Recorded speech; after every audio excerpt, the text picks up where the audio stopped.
Hello para sosmedar yang ada di micet, Bigo, TikTok, IG, FB, dan di seluruh penjuru sosmed. Bagaimana kabarnya? Masih ngopi sambil numpang wifi-an?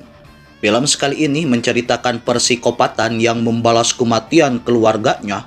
Seperti biasa, tanpa berlama-lama takut menyita waktu gagaro kalian, sidengdangkan tubuh, sediakan sasajen sambil ajak pacar orang, mari kita ngacang. Berlatar tahun 1990-an di kota Texas terjadi pembunuhan hingga polisi minta keluarga tersangka menyerahkan anaknya. Sang ayah yang hendak menyuruhnya keluar, datanglah warga setempat yang sudah geram sambil menuduh keluarga itu para psikopat, langsung membakar rumah meski sudah dilarang oleh polisi. No!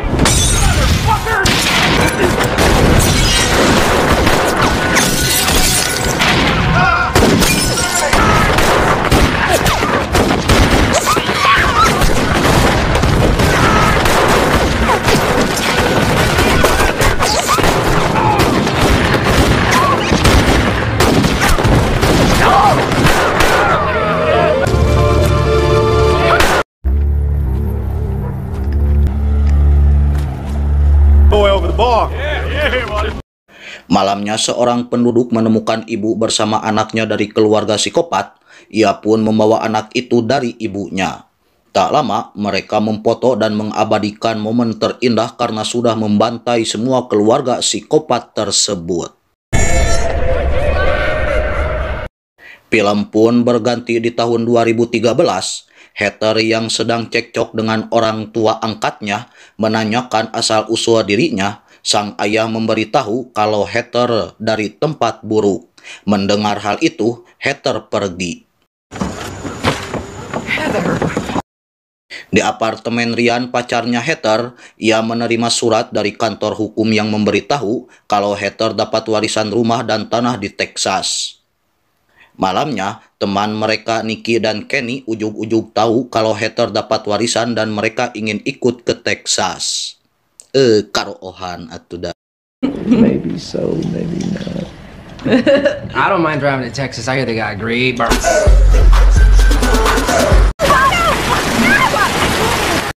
Terlihat mereka yang baru selesai belanja tidak sengaja menabrak seseorang yang sama ingin pergi ke Texas. Dengan terpaksa mereka mengajak orang itu. Well, sure beats walking. We have to stop in town. Oh, sinner, do not stray. Dare to disobey. Fuck you up.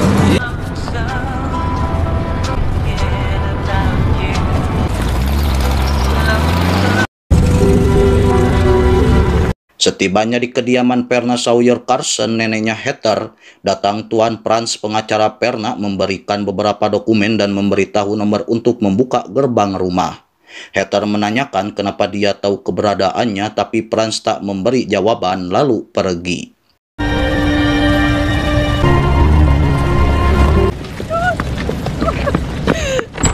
This is nicer than the outside. No way. Thank you. Setelah itu, mereka takjub dengan rumah warisan tersebut, lalu mereka pergi belanja dan teman barunya yang bernama Daryl akan diam di rumah. Tak lama mereka pergi, Daryl mencuri barang-barang dari rumah tersebut dan akhirnya... Come on, baby.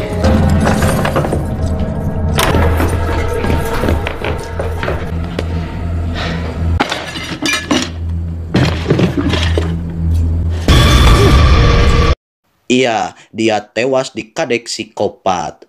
Nanaonan atuh kalakah maling geus mah dibantuan ari maneh.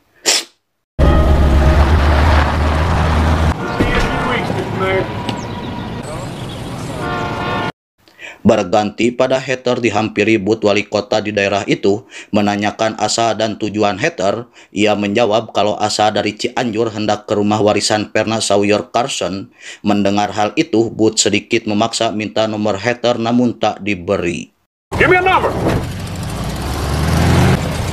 Tell her like you already. Setibanya di rumah, mereka kaget lihat rumah berantakan dan teman barunya sudah menghilang.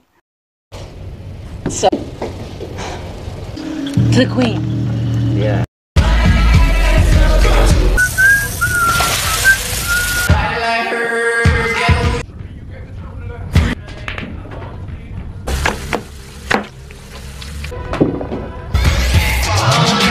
Malamnya mereka berpesta di rumah baru. Kenny yang ada di dapur masih penasaran mencari Daryl ke basement. Tiba-tiba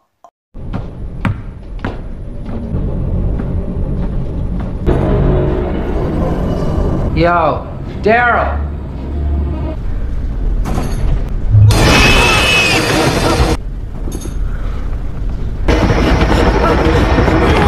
iya, Kenny dibawa oleh psikopat. Berganti pada Nicky dengan wajah panik minta bantuan Ryan karena melihat hewan mengerikan di belakang rumah. Oh God. It's right down there. Saat dilihat, ternyata itu akal-akalan Nicky yang ingin bercinta dengan Ryan.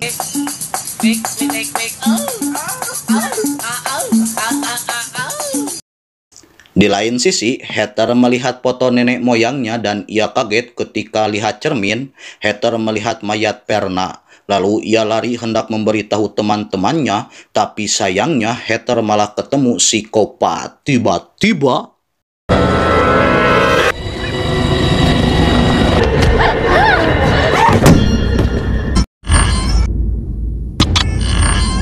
Heather yang baru sadar terkejut lihat psikopat membunuh Kenny dengan gergaji, lalu ia lari keluar dan bersembunyi di dalam kuburan.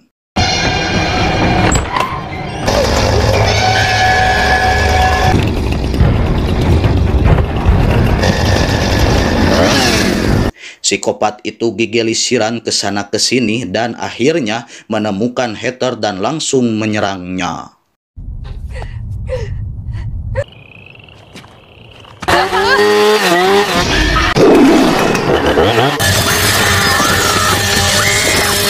Sebelum lanjut ke alur ceritanya, jangan lupa like, comment, share, subrek, dan aktifkan loncengnya. Maaf ya sebelumnya, saya harap para sosmeder yang terhormat, kalau bisa jangan di-skip saat nonton. Barangkali ada kritikan dan masukan dari kalian, dan juga lumayan nambah waktu tonton dan pendapatan buat amunisi. Channel Ningga Films tak akan berkembang tanpa dukungan dari para sosmeder. Lanjut!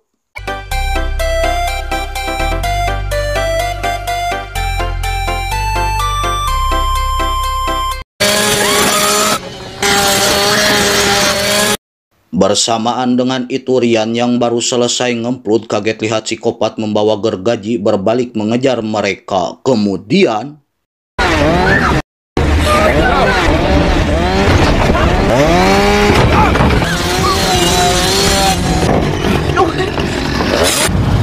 Something coming back up. Back up! ia Heather datang membawa mobil dan pergi dari situ.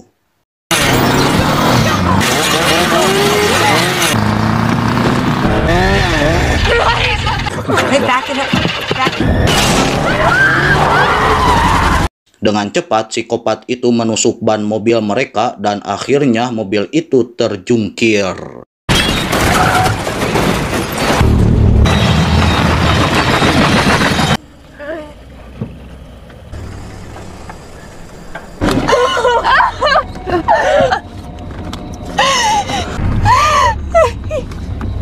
Psikopat yang masih memburu mereka terus menyerangnya. Saat hendak membunuh Nicky, Heather mengalihkan perhatian psikopat hingga mengejarnya ke PM alias pasar malam.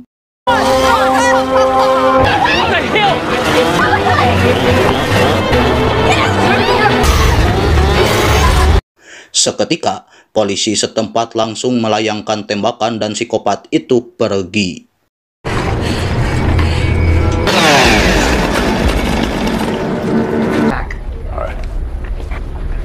Di kantor polisi, Heather menceritakan kronologi dan ciri-ciri psikopat itu pada Sheriff Hopper. Lalu, Hopper pergi menemui Booth. Booth yang tak menyangka jika keluarga psikopat masih ada yang hidup minta izin pada Hopper untuk membakar rumah Verna seperti waktu dulu Booth dan penduduk lain membakar rumah keluarga psikopat. Di lain sisi, Heather kaget melihat berita koran dan dokumen tentang keluarga Sawyer yang dibantai penduduk lokal waktu itu. Berganti ke petugas Marvin sedang melakukan investigasi di rumah Perna sambil melakukan video call dengan Hopper. Ia terkejut lihat kepala dan tubuh manusia di mana-mana. Tiba-tiba, Tonight, we rally the boys. ia Marvin dicarok psikopat. Kenapa atuh melakukan investigasi sendirian? Coba kalau banyakan, jadinya kan enak nangkep psikopatnya. Ayah wae. Di kantor, Hopper melarang Booth jangan gegabah dalam bertindak dan harus mematuhi perintahnya. Saat mereka hendak menemui Heather, ternyata sudah tidak ada dan melihat pesan pembunuh. Ya mau nggak disebut pembunuh gimana coba? Satu keluarga dibakar oleh penduduk lokal yang diketuai oleh Booth. Intinya Heather sudah tahu kalau semua keluarganya dibunuh. Terlihat Franz cerita perihal Jedin, orang yang temperamental yang disebut psikopat, masih saudaraan dengan Heather. Tiba-tiba Heather pergi saat Booth akan menangkapnya. Tapi sayangnya Heather dicegat oleh Carl, saudara Booth. Dengan rasa hariwang, Heather membeset Carl dan langsung naik ke mobil polisi. Ternyata polisi itu sekongkol dengan Booth dan menyuruh membawa Heather ke tempat jagal. She sliced him good. Fucking stop the car! We got the girl from the Carson house. Di lain sisi, psikopat Jedin mendengar percakapan Booth dengan petugas polisi.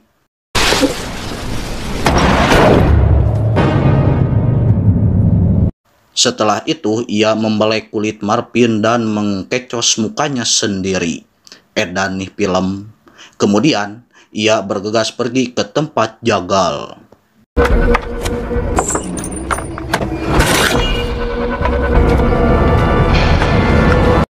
Terlihat Franz melapor pada Hopper jika Heather dibawa petugas polisi entah kemana. Lalu Hopper lihat peta kemana petugas itu membawa Heather.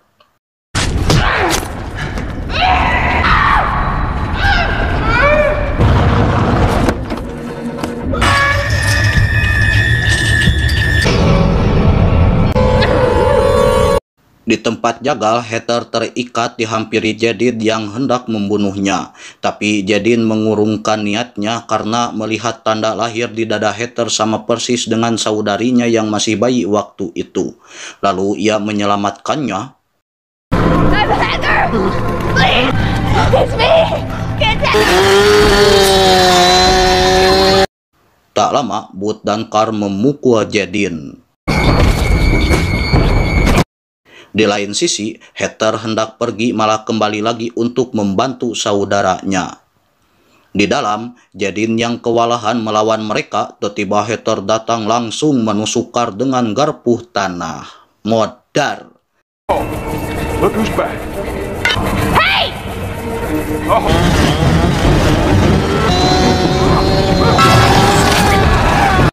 Keadaan berbalik hingga Booth minta bantuan Hopper, tapi ia memilih diam dan tutup mata karena sudah lelah melihat Booth bertindak semaunya. Tiba-tiba,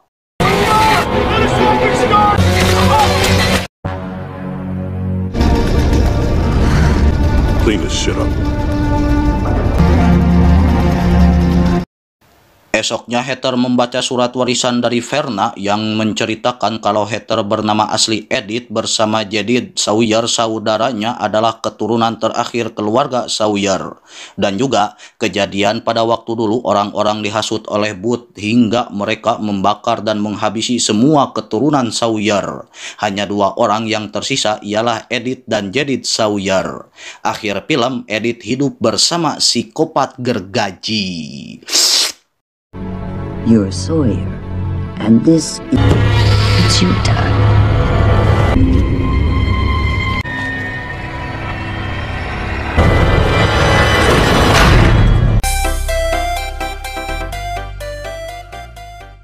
Terima kasih para sosmeder yang sudah menyaksikan cerita Texas Chainsaw 3D. Meski banyak adegan yang sangat mengerikan, tapi mantap buat memicu adrenalin kita. Sekian dari saya dan saksikan alur cerita selanjutnya. Dan jangan lupa, apa? Ngacang! Got money? Almost do.